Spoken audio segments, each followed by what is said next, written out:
It's a me, a Mario. You know, I like the cinema most of the time, even if the concessions are overpriced and the seats feel like somebody's riding a bike up and down your spine. However, being that I'm a miserable introvert, I only really intend to go to the cinema when there aren't any crowds. Which is why I typically refuse to watch children's films or superhero products, especially when they come from Illumination, the Despoiler, which is the reason why I have such an intense loathing for the Super Mario Bros. Movie. My god, what has my life come to? The Super Mid Brothers follows Mario while he learns to adapt to a new location, goes on an adventure with his manic pixie dream girlfriend, and Princess Peach, and finally overcome the tyrant of a magical land and make something of his life. And also make his parents proud, and also save Brooklyn, and also impress his former boss, who I assume runs some kind of mustache-themed plumbing empire. And a story is also allegedly taking place somewhere in here. Luigi is in the film, and you'd be forgiven for thinking that he might have more to do in a film called The Super Mario Brothers. But no, he just kind of faffs about in a go-go cage. The plot at times feels more like we're watching one of those cutscene movies of a game that pop up on YouTube sometimes. Mario will arrive at a new location, and you'll stare in befuddlement wondering if you skipped a level, while Mario keeps doing platform game-related activities. To quote the greatest poets of our time, "Are we having fun yet?" This is fun! And really, the plot is straightforward. Luigi is captured, Mario wants to save him, which is a fun spin on the typical Mario plot. I.e., Princess Peach gets captured, Mario wants to save her, and Luigi wants to jump on Mario's head, killing him for the lols.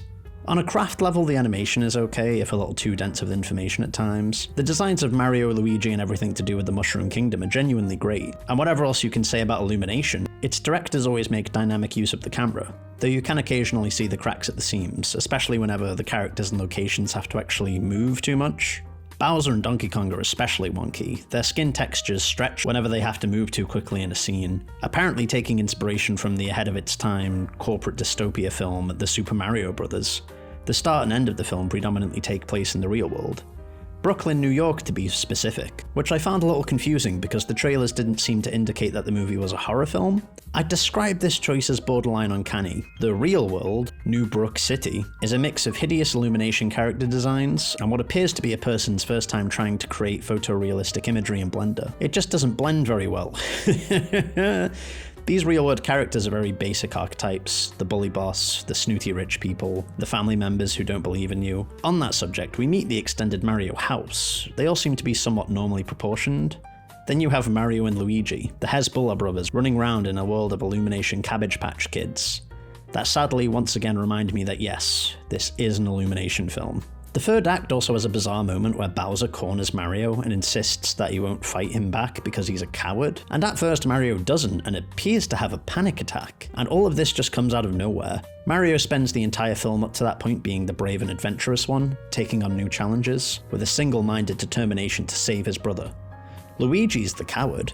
Shouldn't this have been Luigi's moment? No. Mario is the savior. Behold, an accurate panic attack.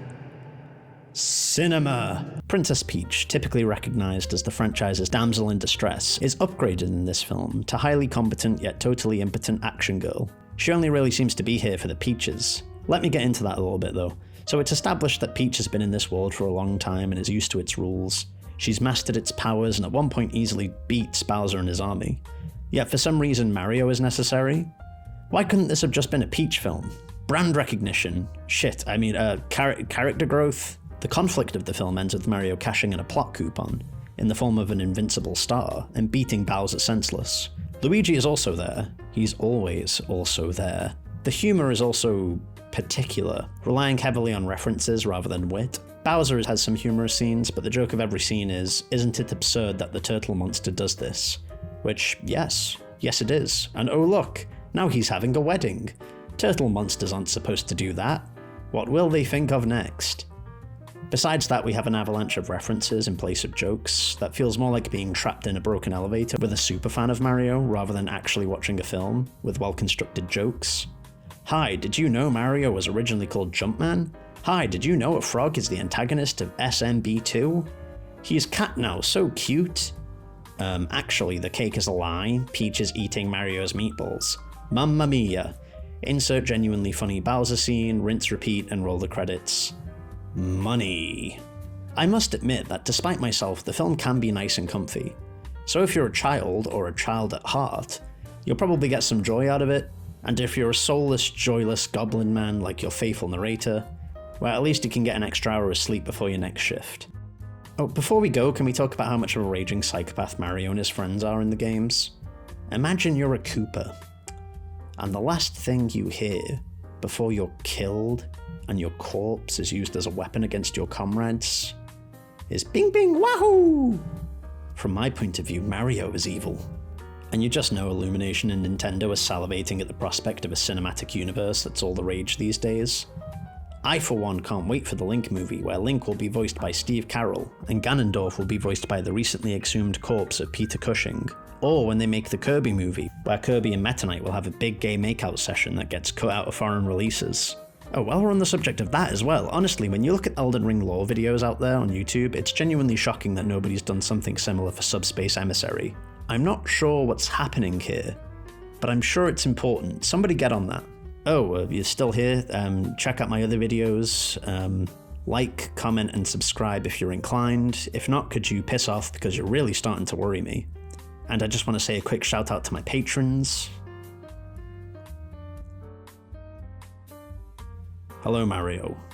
I'm here to talk to you about the Smash Initiative. I have a question for God. Why?